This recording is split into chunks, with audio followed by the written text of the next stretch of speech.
कैसे हैं आप लोग। होपफुली बहुत अच्छे होंगे। आज का जो लेक्चर है वो है फिजिकल केमिस्ट्री से। जी हाँ, बिल्कुल। आज हम एक नई यूनिट स्टार्ट कर रहे हैं। यूनिट का नाम है फेज इक्विलिब्रियम। बिल्कुल, आज का जो लेक्चर है वो सिर्फ इंट्रोडक्शन होगा और होगा कि फेज इक्विलिब्रियम क्या है उसके बारे में हम देखेंगे। तो लेक्चर जो स्टार्ट करेंगे वो हम स्टार्ट करेंगे सिस्टम से। तो सबसे पहले देखते हैं कि सिस्टम क्या है। सिस्टम तो देखिए क्या है फिजिकल केमिस्ट्री में या सिस्टम अगर हम बात करते हैं तो जिसके ऊपर हम स्टडी कर रहे हैं। फॉर एग्जांपल अगर मुझे इसके ऊपर स्टडी करना है तो ये मेरे लिए क्या हो गया, सिस्टम। इसके अलावा इस पूरे यूनिवर्स में जो भी चीज़ रहेगा वो हमारा क्या हो जाएगा, सराउंडिंग। ओके, तो सिस्टम जो है जनरली हम इसको टू पार्ट में बाइसेक्ट करते हैं। पहला हमारा हो गया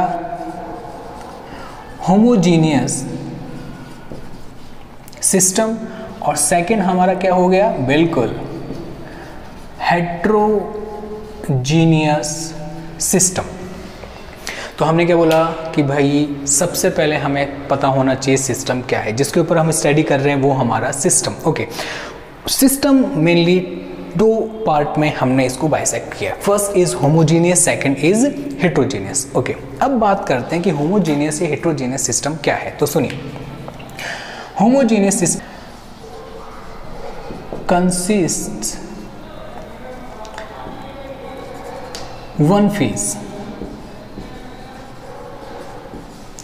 यानी होमोजीनियस सिस्टम में सिर्फ एक ही फेज होगा। अब जैसे होमोजीनियस मिक्सचर की बात करें या सिस्टम की बात करें तो क्या हो गया, आपने एक ग्लास लिया, ग्लास के अंदर वाटर लिया, वाटर के अंदर आपने डाल दी शुगर या आप डाल सकते हैं सॉल्ट, NaCl। आपने इसे डिसॉल्व किया। अब ये जो सिस्टम हो गया, ये जो आपने सॉलिड पार्टिकल लिए शुगर और सॉल्ट के, उसमें डिसॉल्व हो गए। तो फेज कैसे हो गए, अब वन फेज, लिक्विड फेज हो गया वो। ठीक है। और अगर हम बात करते हैं हेट्रोजीनियस की, तो हेट्रोजीनियस में हम क्या बोलेंगे कि इसके अंदर क्या होगा, क्या कंसिस्ट करेगा अपने ये, तो ये रखेगा टू और मोर फेज। यानी हेट्रोजीनियस सिस्टम ऐसा सिस्टम होगा जिसके अंदर दो या दो से ज्यादा फेजेस एग्जिस्ट करेंगे। ठीक है, ये तो बात हो गया होमोजीनियस और हेट्रोजीनियस सिस्टम की। हेट्रोजीनियस सिस्टम की अगर आप बात करें तो आपने क्या करा, एक वाटर लेना है, उसके अंदर एक ग्लास लेना है या बीकर लेना है, उसके अंदर हम क्या डाल देंगे, उसके अंदर हम डालेंगे वाटर, वाटर के अंदर हम डालेंगे सैंड, मिट्टी। ठीक है, अभी जो मिक्सचर बन गया वो कैसा सिस्टम हो गया, हेट्रोजीनियस सिस्टम। इसमें टू फेजेस हो गई। कौन सी, एक तो लिक्विड वाटर वाली और एक सॉलिड सैंड वाली। ठीक है, तो ये तो एग्जांपल। हमारा जो लेक्चर है वो इन पे नहीं है, हमारा लेक्चर किस पे है, फेज इक्विलिब्रियम पे। ठीक है, लेकिन हमें ये चीज़ समझनी बहुत ज़रूरी है। जब तक हम ये चीज़ें नहीं देखेंगे तब हम उस पर नहीं आ पाएंगे।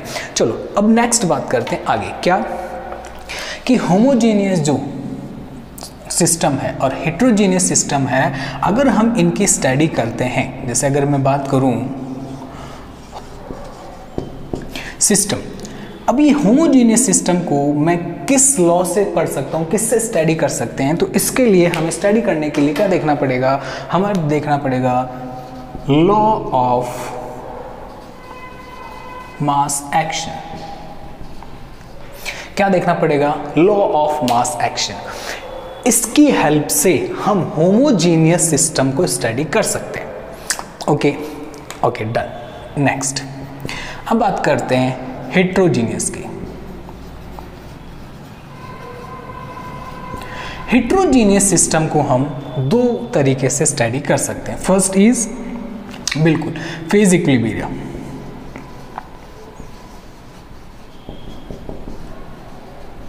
और सेकंड इज डिस्ट्रीब्यूशन लॉ।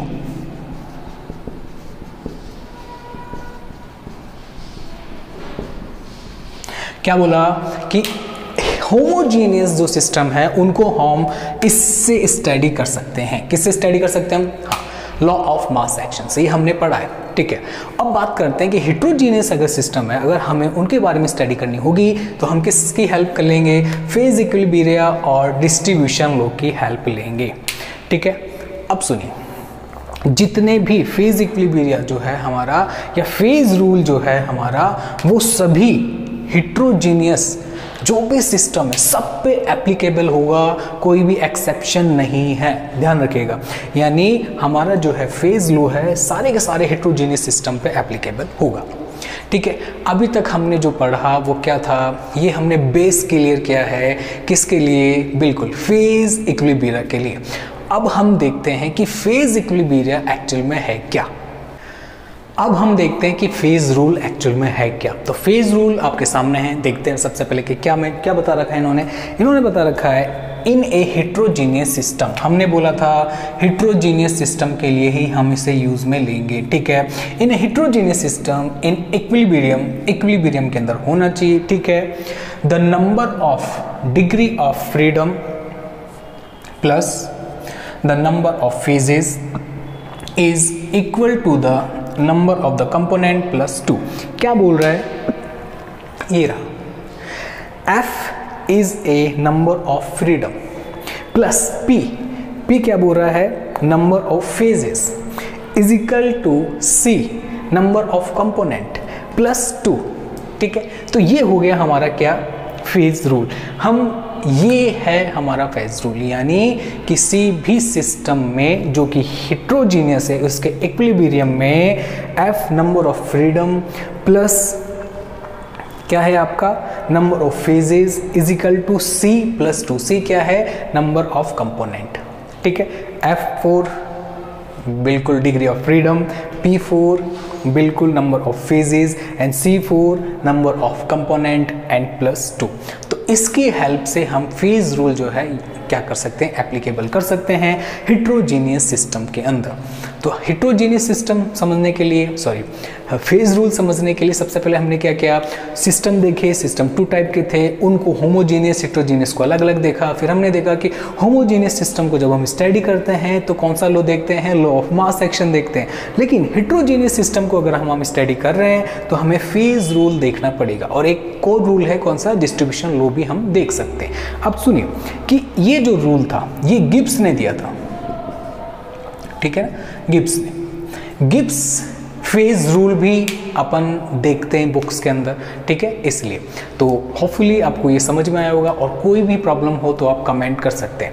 अभी ये स्टार्टिंग है, ठीक है, अभी और लेक्चर होंगे उसके अंदर हम और फेज रूल को देखेंगे अलग अलग सिस्टम के ऊपर।